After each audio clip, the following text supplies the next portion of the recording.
Ta Jin stared at his broken glasses on the bathroom floor. The left lens had a crack running through it, like a spider's web. His hand shook as he picked up the pieces, trying to hold back tears.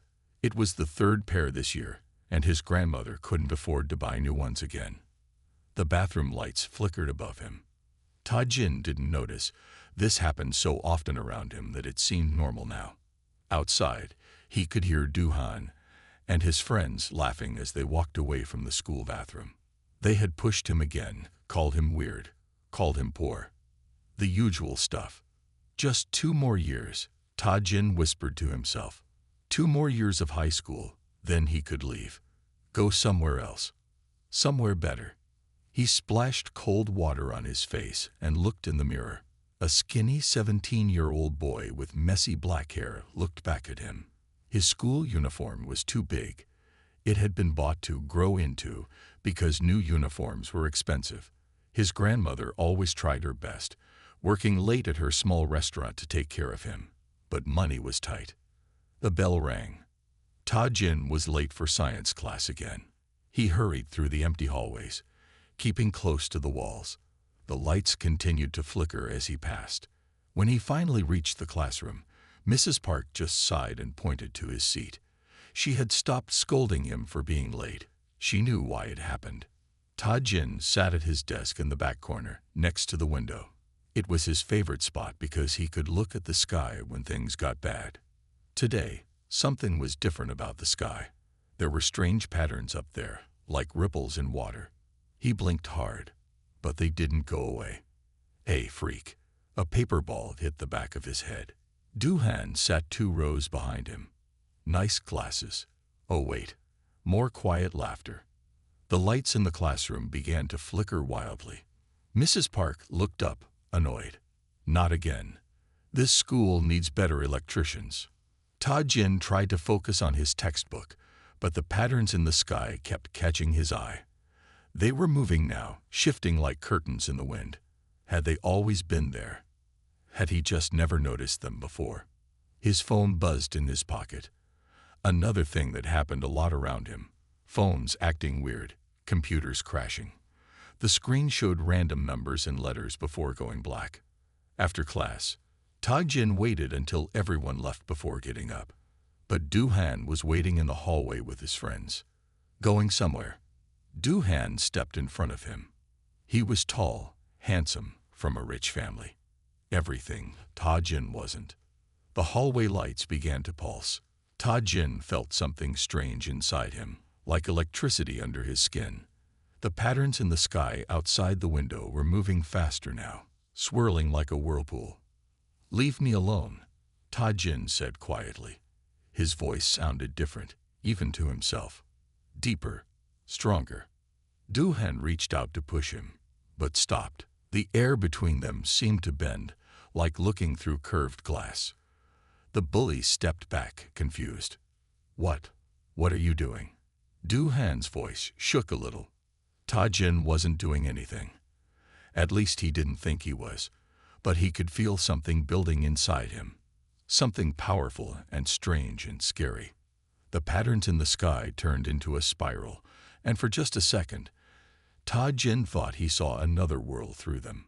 A world of impossible colors and floating cities. Then everything went back to normal. The lights steadied. The air cleared. The patterns faded. But nothing would ever be normal again. Ta Jin knew that now. Something was changing inside him, and he didn't know if he should be excited or terrified. The next morning, Ta Jin's classroom had a new student. Her name was Jae-yun, and she wasn't like the other girls in class. She wore simple clothes, no makeup, and had a serious look in her eyes that made her seem older than 17. "You can sit next to Ta Jin," Mrs. Park said, pointing to the empty desk by the window. Ta Jin kept his eyes down, expecting Jae-yun to ask for a different seat. Nobody wanted to sit next to the weird kid. But Jae-yun walked over and sat down without complaint. Even stranger, she turned to him and smiled. "Hello, Ta Jin. Those are interesting patterns in the sky today, aren't they?" Ta Jin's head snapped up. He stared at her, his heart beating fast. You can see them too. Before she could answer, Du-Han's voice cut through the classroom. Look, the freak made a friend. Some students laughed, but Jia-Yun didn't react at all. She just kept looking at Ta-Jin with those serious eyes. Throughout the morning, weird things kept happening. Ta-Jin's pencils rolled uphill on his desk. The water in his bottle started spinning by itself. His phone kept showing messages in strange languages before deleting themselves. During lunch break, Jia-Yun found him in his usual hiding spot behind the school library.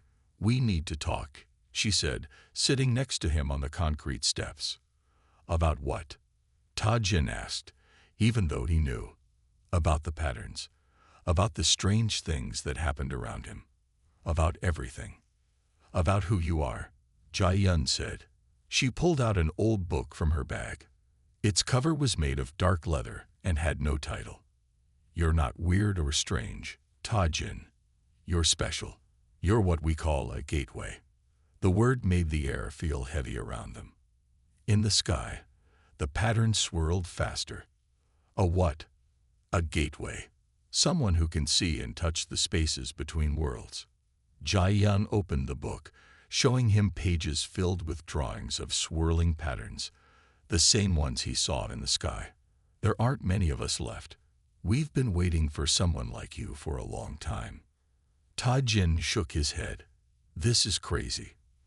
I'm not special. I'm just. A shout interrupted him. Du-Han and his friends had found them. Well, having a date with the new girl, freak. Jia-Yun stood up slowly, her face calm. You should leave, she said. Du-Han laughed. Or what? You'll. He never finished. Ta-Jin felt something snap inside him, like a rubber band breaking. The air bent, the patterns in the sky reached down like fingers, and suddenly he wasn't behind the library anymore. He was on the school roof alone, his heart racing. He had teleported. Actually teleported. It's okay. Jia-Yun's voice came from behind him. Somehow, she was there too. The first time is always scary, but you did well. What's happening to me? Ta-Jin's voice shook. You're waking up, she said. And now you have a choice to make. You can keep hiding, keep being afraid. Or you can learn to use what you are, what you've always been. Below them, Du-Han and his friends were looking around in confusion, unable to understand what they'd just seen. There are others like me? Ta-Jin asked. Jia-Yun nodded. A few. And we need your help. The patterns you see, they're getting bigger. Something's coming, Ta-Jin. Something bad. And you might be the only one who can stop it. The pattern swirled above them like a storm, and for the first time in his life, Ta-Jin didn't feel alone. After school, Jia-Yun led Ta-Jin to a small bookstore in an old part of the city. The sign above the door read Han's Books in faded gold letters. Through the dusty windows, Ta-Jin could see shelves packed with old books.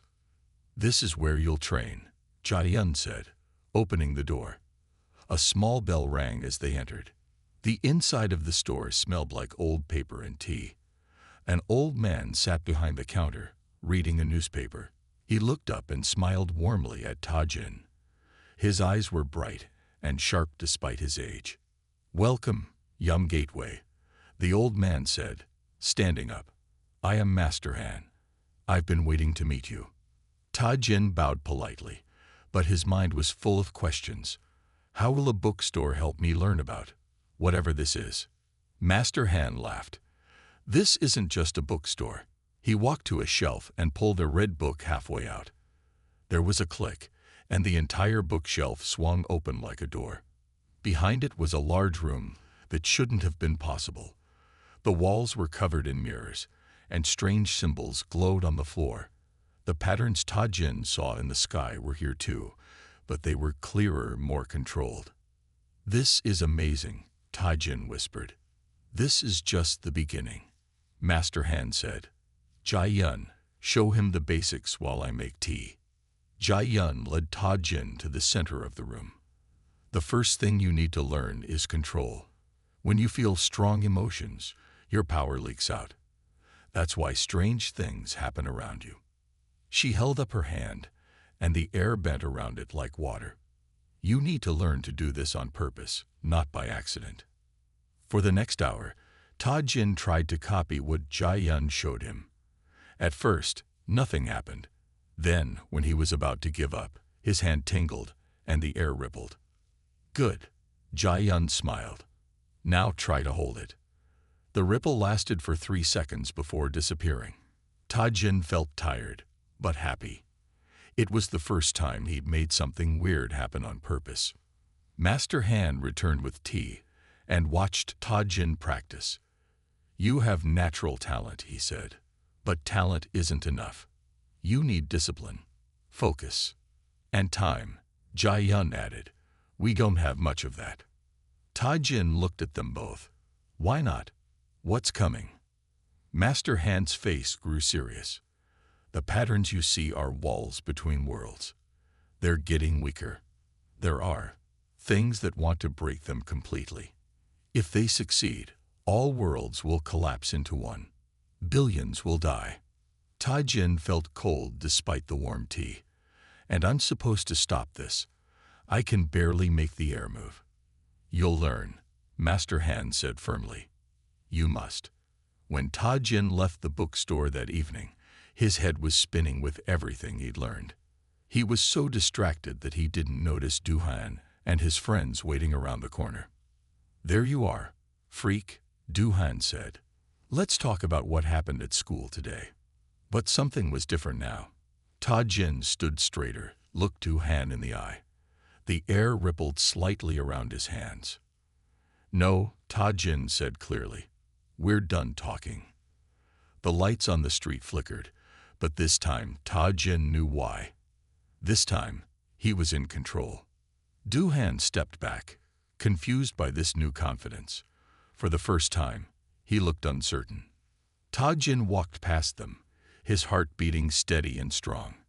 He had training again tomorrow, and he couldn't wait to learn more. Ta Jin had been training for 2 weeks when he met Sua. She burst into Master Han's training room during one of his practice sessions, her school uniform wrinkled and her short hair messy. Master Han, she called out. They're getting closer. I saw them near my school and... She stopped when she saw Ta Jin. Oh, who's this? This is Ta Jin, our new gateway, Master Han said calmly. Ta Jin, meet Sua. She's been training here for 3 years. Sua walked around Ta Jin, studying him like he was a new species. So you're the one everyone's talking about. Show me what you can do. Ta Jin held out his hand. Now he could make the air ripple easily, and even create small portals that lasted a few seconds. He demonstrated this, making a tiny door in the air through which they could see a beach somewhere far away. Not bad, Sua said, but she didn't sound impressed. She raised her own hand, and suddenly the whole room shifted. The walls bent, the floor rippled, and Ta Jin found himself looking at 5 different worlds at once. Sua, Master Han warned, don't show off. The room returned to normal. Sua grinned. Sorry, but he needs to understand what he's dealing with. The Void Seekers aren't playing around. Void Seekers? Ta Jin asked. Jia Yun, who had been quietly watching, stepped forward. They're the ones trying to break the walls between worlds. They used to be gateways like us, but they went bad. They think all worlds should be one world. But that would destroy everything. Sua added, imagine throwing all the books in a library into a blender. That's what they want to do with reality. Master Han picked up an old globe from his desk. Earth sits at a special point where many worlds touch. That's why there are more gateways here than anywhere else. And that's why the Void Seekers are coming here. Ta Jin watched as Master Han spun the globe. The patterns in the air followed its movement, like strings attached to it. How many worlds are there? Countless, Jia Yun said. Some are a lot like ours. Others are completely different. Some have magic instead of science. Some have both. And some have neither, Sua added. Those are the scary ones. Suddenly, All the patterns in the room turned dark. Master Hand stood up quickly. "They're here. Sua, what you saw at your school, they're moving faster than we thought." 3 dark shapes appeared in the largest mirror. They looked human, but wrong somehow, like photographs that had been smeared. Their eyes were completely black. "Well, well," one of them said in a voice that echoed strangely.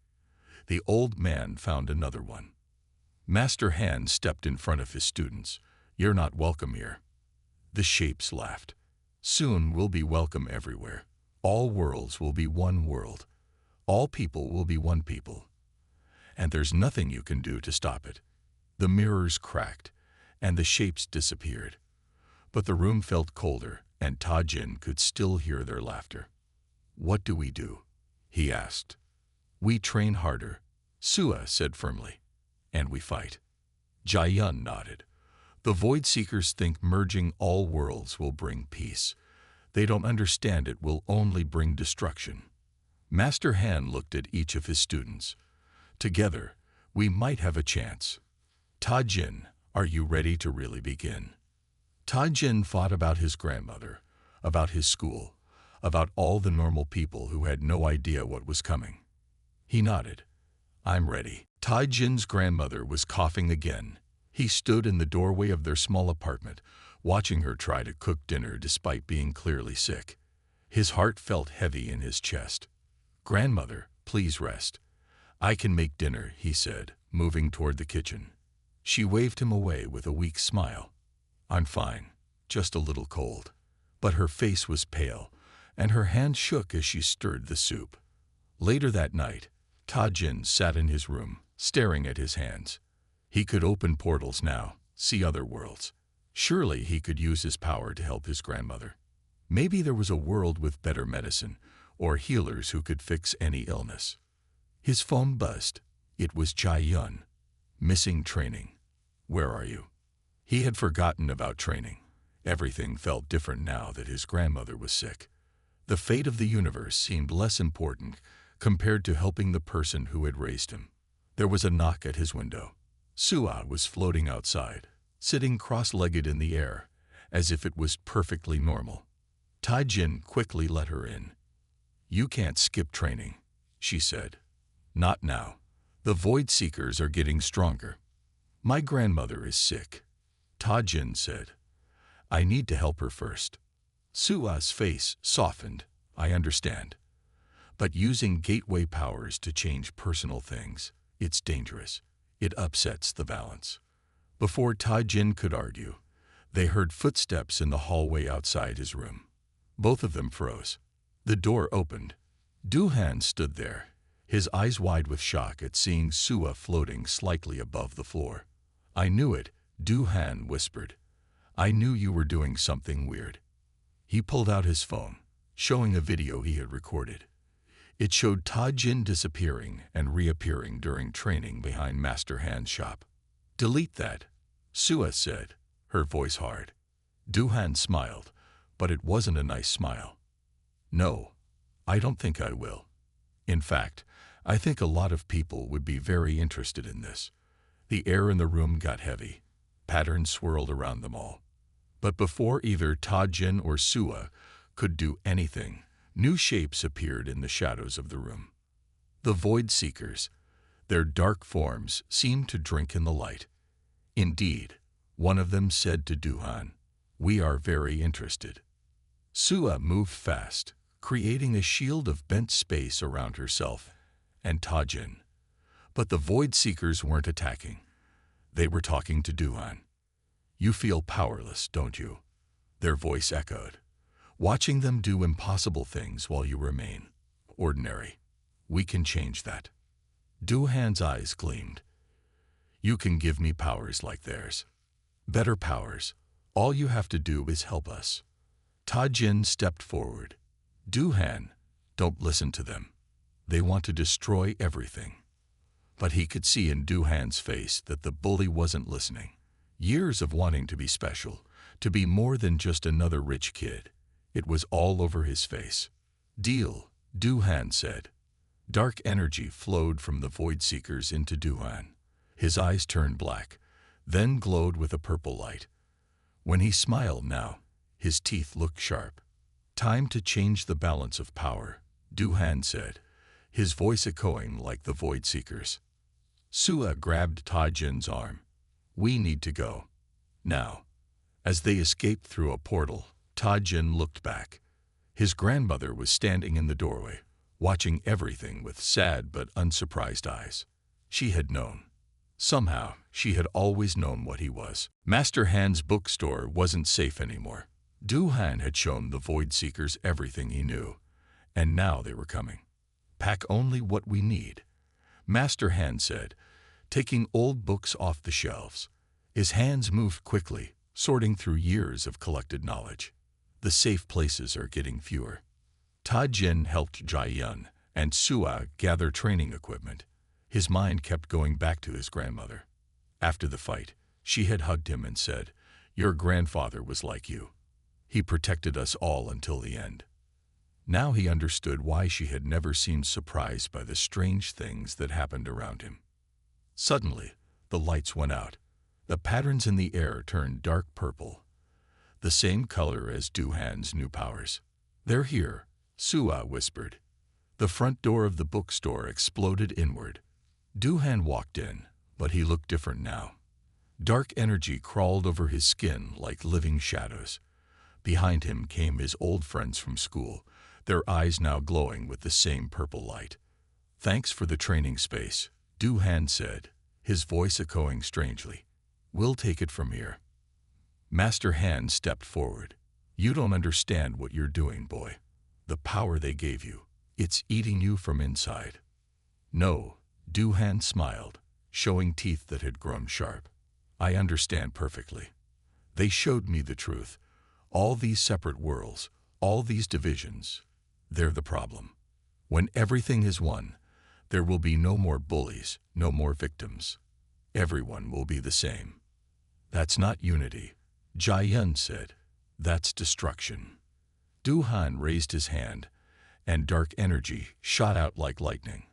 Sua jumped in front of Tajin, creating a shield of bent space, but the dark power went right through it, hitting her in the chest. Sua fell, her face pale. Jiayun caught her before she hit the ground. "Your old tricks don't work against void power," Duhan laughed. Tajin felt anger rise in him like a wave. The patterns around him began to spin faster and faster. Master Han put a hand on his shoulder. "Not here," the old man said quietly.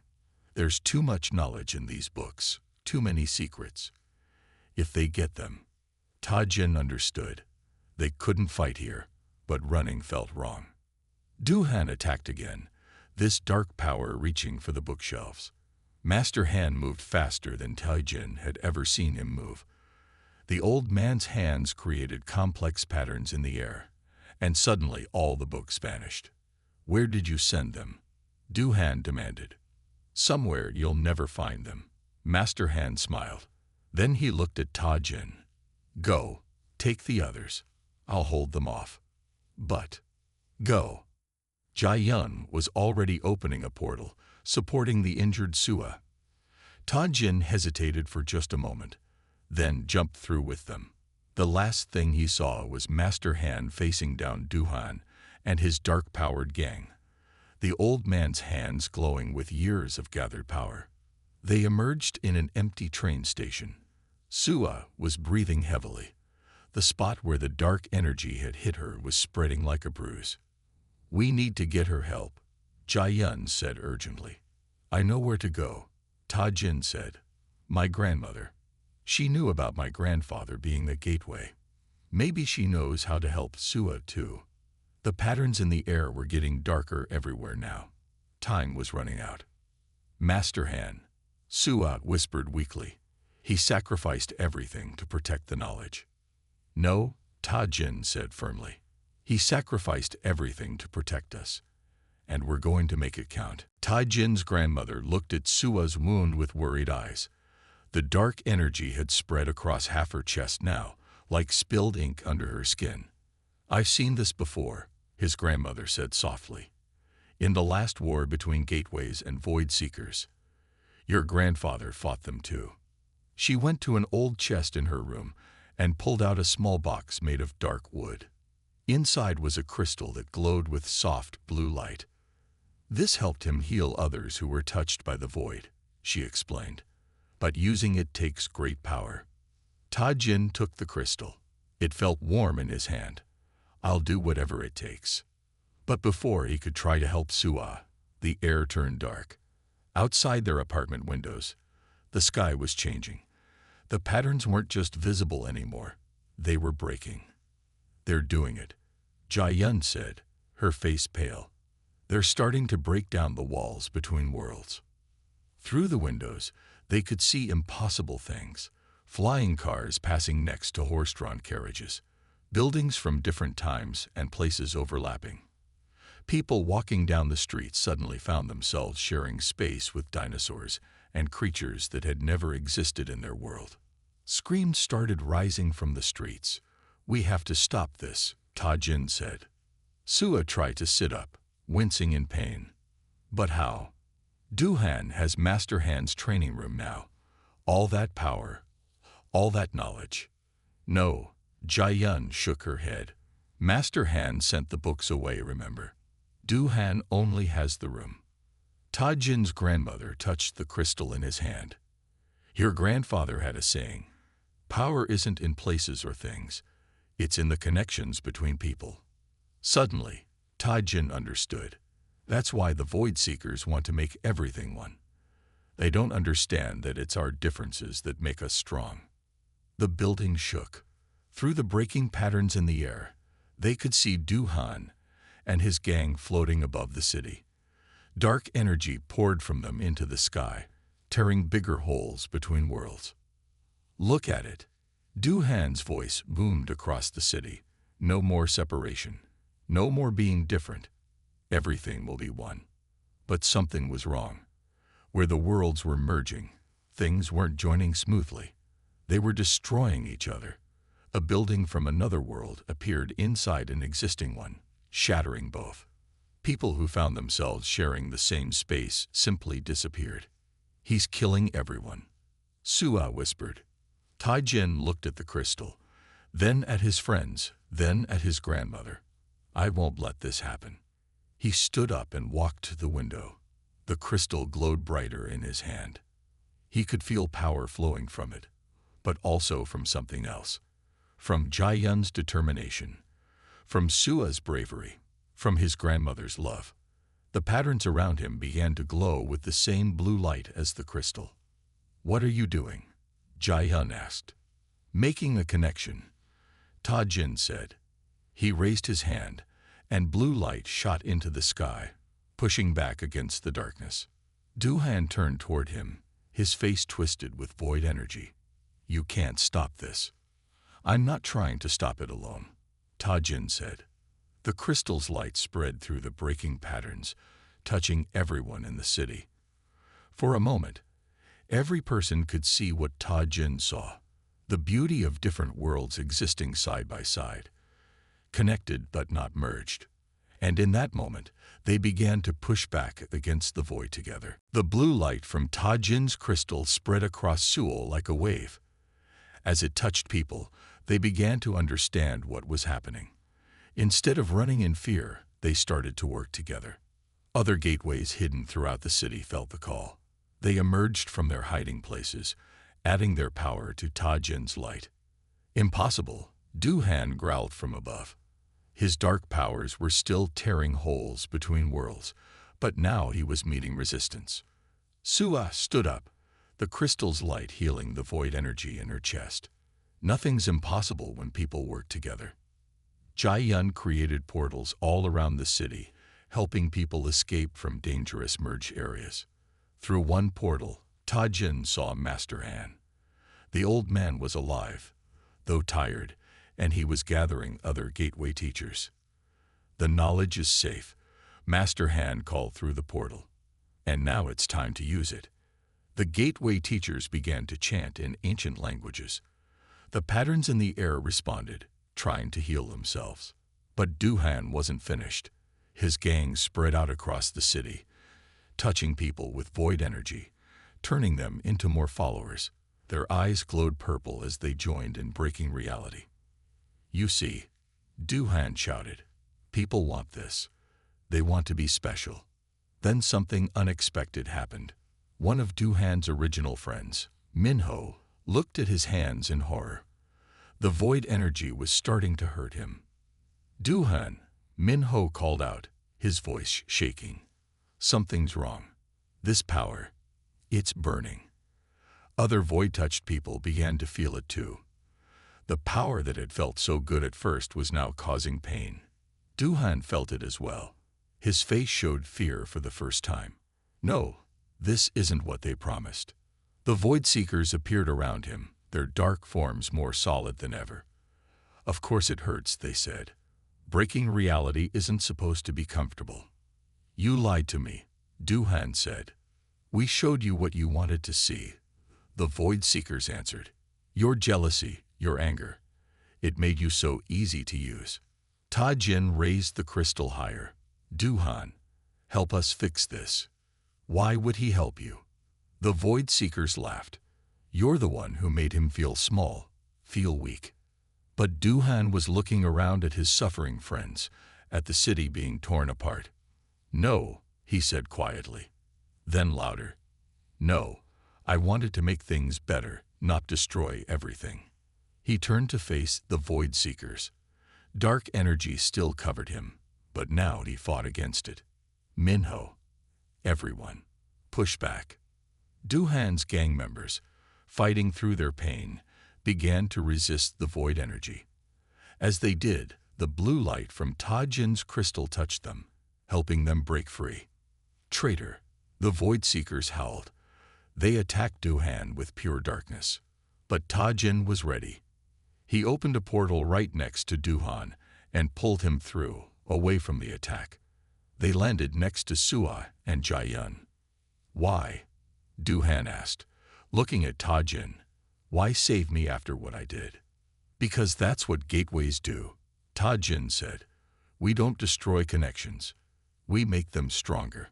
The Void Seekers roared in fury. They began to merge together, forming something huge and dark above the city. The final battle is coming, Master Han called through his portal. Are you ready? Tajin looked at his friends, old and new. The crystal glowed brighter than ever. Together, he said, we're stronger together. The merged Void Seekers formed a massive dark storm above Seoul.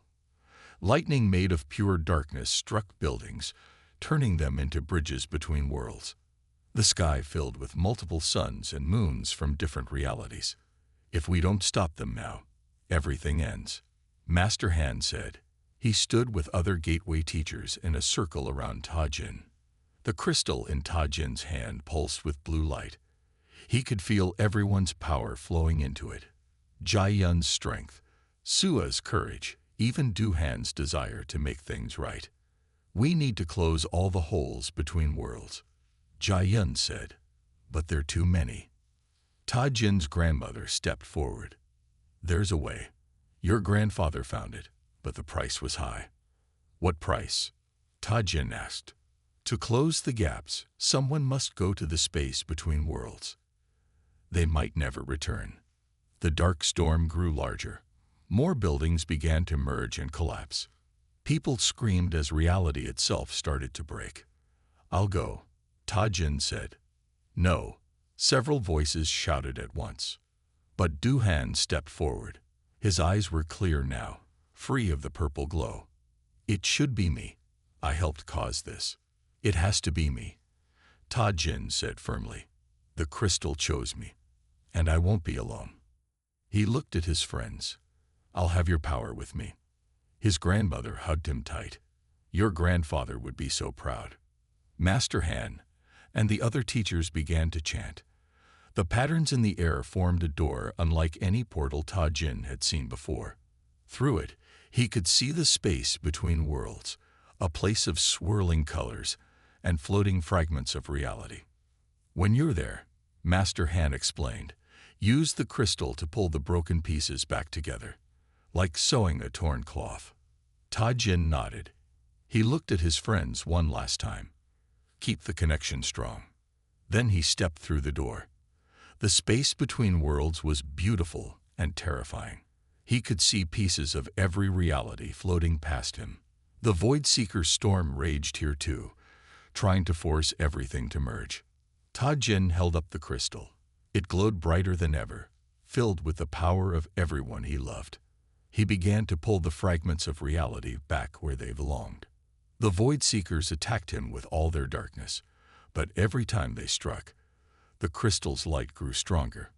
Because with each attack, more people in every world joined together to resist them. You don't understand. The Void Seeker's voice boomed. Separation is weakness. No, Ta-Jin said. Our differences make us special. Our connections make us strong. The crystal exploded with light. In that moment, Ta-Jin could see every world at once.